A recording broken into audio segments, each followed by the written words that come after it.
You know, I really wish I could be doing a video comparing Trump to Lincoln or Trump to anyone decent. But Adolf Hitler and Donald Trump have many concerning traits in common. When referring to Trump's America, a disturbing Twitter post by the Anne Frank Center for Mutual Respect in New York warned of alarming parallels between President Trump and the Nazi leader Adolf Hitler, likening the present-day United States to the escalating steps of oppression that led to the Jewish Holocaust in the 1930s and 1940s. So to begin, we should compare how both men campaigned for the presidency. In his 1932 presidential campaign, Hitler captured the anger of the Germans by demonizing the Jewish people. According to the Nazi leader, the Jews were responsible for Germany's defeat in World War I. Now, if we go back to the future, Donald Trump was all over international media after launching his presidential campaign with a shocking promise of building a giant wall along the southern United States border because the Mexicans coming into the country were drug dealers, criminals, and rapists. And the biggest issue with the speeches of both these men is that sadly, no one ever took seriously what they said until it was too late. On both circumstances, businessmen, intellectuals, and even their own supporters reassured themselves that it was all just a show. The issue is that Hitler did not stop demonizing Jews,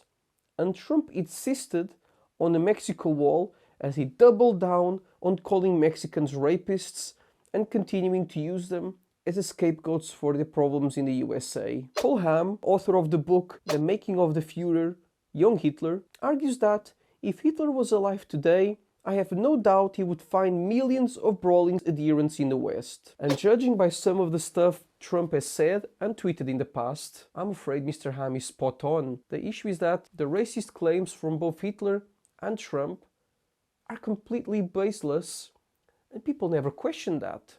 Germany was facing an economic crisis because of the shock caused by Americans' 1929 Great Depression.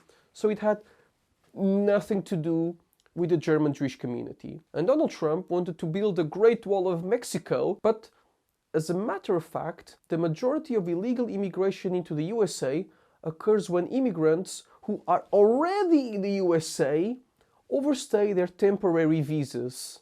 And that is why Paul Hamm said it wasn't the Jewish religion the Nazis were trying to eradicate, but the perceived racial threat they posed to Germany. So neither Hitler nor Trump ever cared about protecting their nations. They just cared about discriminations. And as far as the political rise of these men is concerned, Hitler and Trump lost the popular vote in their presidential races. In 1932, Adolf Hitler was the second most voted candidate with 36.8% of the popular vote, while his rival Paul von Hindenburg achieved the absolute majority. Donald Trump achieved 46.1% of the votes in the 2016 election, which was nearly 3 million votes less than his opponent Hillary Clinton. Hitler got into power because his opponent, Hindenburg, made him Chancellor of Germany the year following the election, while Donald Trump overcame a 2.8 million vote deficit because he carried states with more electoral votes than Hillary did. However, this is an awful start to any presidency, because most people who voted against the things you said. Once in power, Donald Trump and Adolf Hitler made shocking speeches about genocide and Holocaust. During his 12 years in power, the Nazi leader sponsored the persecution and mass murder of millions of Jews, Romani, homosexuals, dissidents, and people with mental disabilities. The amount of innocent men, women and children who died at the hands of the Nazi regime is believed to be roughly 11 million. And in 2017, on his first ever United Nations speech, Trump said that if the United States is forced to defend itself or its allies, the US will have no choice but to totally destroy North Korea. Now, some people may think this doesn't sound so bad because Trump is talking about self-defense, but when you consider that just 1 month before he had threatened North Korea with fire and fury the world has never seen, then this has got to ring some alarm bells. It is impossible to talk about either Hitler or Trump without mentioning their support for white supremacy. Hitler went on to promote the Aryan race as the symbol of perfection, while Trump repeatedly defended, tweeted and retweeted white supremacy content. The Nazi Party frontman and the 45th President of the USA both loved the concept of fake news. Timothy Snyder, a history professor at Yale University, made a scary remark about this topic. On his book about the rise of fascism in the 20th century, called On Tyranny, Snyder begins chapter 10 by saying that to abandon facts is to abandon freedom. If nothing is true, then no one can criticize power because there is no basis upon which to do so. If nothing is true, then all is spectacle. In Nazi Germany, fake news were known as Lügenpresse, which means lying media. And Trump used the same tactic as Hitler did by lying all the time, while accusing his political opponents and the media channels from being the ones who were in fact spreading lies, rumors and misleading information all the time. And sadly, Trump was successful because this is exactly the USA we have today, where millions of Americans look around and ask what the truth is because they have no idea, they are lost. And if they don't know what to trust, then there is no resistance at all from the people. And that's when it's game over because the dictator wins. I think about this in horror because both Hitler and Trump used lies and misleading information to support their divisive and paranoid delusions. Hitler began to punish Jews by creating laws forbidding them from working, voting, and being in public spaces, while Trump decided that demonizing Mexicans wasn't enough, so he decided to target African American and Muslim communities too, such as when he attacked immigrant descent congresswomen to go back to the crime-infested places from which they came from. And then, as usual for Trump, he defended this indefensible claim by saying, "Many people agree with me."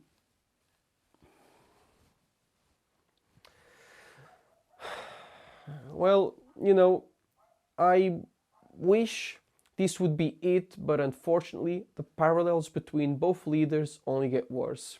Hitler violently silenced protesters on the street, just like in June 2020, peaceful protesters were tear-gassed to clear way for a Trump church photo op near the White House. This tear gas photo op was frightening to authoritarianism experts, who warned that this behavior would only get worse without fierce opposition. Hitler was responsible for the unnecessary deaths of millions of his own people because of the effects of the Second World War. Thankfully, Trump did not get anywhere near as that, but he did take a huge toll on his own country because of his mishandling of the COVID-19 pandemic. Data shows that if the White House Coronavirus Task Force had put the country into lockdown just 1 week earlier, then at least 36,000 lives would have been saved. This is an extremely hard pill to swallow, especially when considering that Trump ignored experts on COVID-19 for months. A former murder prosecutor went as far as saying that Trump should face manslaughter charges for his reckless coronavirus mishandling. And this is very disappointing because Hitler was also a denier of science. If we go back to Hitler's point on white supremacy, he believed without any evidence that true intellectual achievements have never been made by racial aliens, but always by strictly Aryan Germanic spiritual forces. However, in 1933, science and authorities rejected the basis of the Nazi claims of Germanic superiority. So Trump, just like Hitler, was on his own alternative reality when it came to science and facts. The last comparison I will make between these leaders is that I believe both of them suffered childhood traumas which led to their disturbed personalities. According to the website of the Anne Frank House in Amsterdam, there is no clear reason why Hitler hated Jews. There are countless imaginative explanations for the reason behind Hitler's anti-Semitism, yet no one knows exactly which one or which ones caused his aversion of the Jewish people. I personally believe this had to do with a painful trauma either in Hitler's childhood or teenage years, because to me that explains why there isn't a specific reason behind his hatred. For instance, Donald Trump defended a Muslim travel ban in wake of London terror attack. So here, at least Trump had terrorism as an excuse for Islamophobic policies. But to me, it sounds completely over the top that Hitler wanted to exterminate Jews because they somehow caused Germany to lose the First World War. It just doesn't seem right, and that's why I genuinely believe it was something much simpler than that. I think maybe some Jewish kids used to bully and humiliate Hitler at school. Or perhaps even something much darker happened, such as maybe a Jewish man having had molested Hitler while he was young. I mean, we'll never know what happened for sure, but what we do know for sure is that these sort of traumas can easily leave people consumed by anger, frustration, and thirst for revenge their entire lives. Suddenly, just because one person or a few people from a certain minority did something wrong either to you or to someone you know, then their whole community is basically evil and inferior to your own. As far as Trump is concerned, I don't think he was bullied at school, but I'm pretty sure he was the bully instead. Donald Trump's niece, Mary Trump, released 2020's biggest bombshell called Too Much and Never Enough: How My Family Created the World's Most Dangerous Man. Mary Trump, who holds a PhD in clinical psychology, explains that her uncle just wanted to impress and earn the affection that he never got from his father. According to the author, Fred Trump Sr., Donald Trump's father, failed not only to meet Donald's needs, but also to make him feel safe or loved, valued or mirrored. Donald Trump suffered deprivations that would scar him for life and acquired personality traits including displays of narcissism, bullying, and grandiosity. In conclusion, once the definitive Donald Trump biography is written, after the full extent of his criminal past, present, and future has been revealed, it could very well be that we see more similarities with the Nazi leader. So until then, I think we should be trying to understand each other better by putting ourselves in the shoes of the people who are different than us. We should imagine what it's like to live as a disadvantaged person who is constantly being discriminated and racially profiled. If we can work together to stop that, then many beautiful things will happen. So I believe we should once again trend the hashtag #Where'sTheLove, because this is a beautiful song from the Black Eyed Peas where P. Diddy and will.i.am say, "But if you only got love for your own race, then you're gonna leave space for others to discriminate. And to discriminate only generates hate, and when you hate, then you're bound to get irate. Madness is what you demonstrate." And that's exactly how hate works and operates. But then, in the same song, DJ Khaled says, "Love is the key, love is the answer, love is the solution." And the next time you see friends or loved ones who are Trump supporters, then do yourself a favor and don't talk about politics.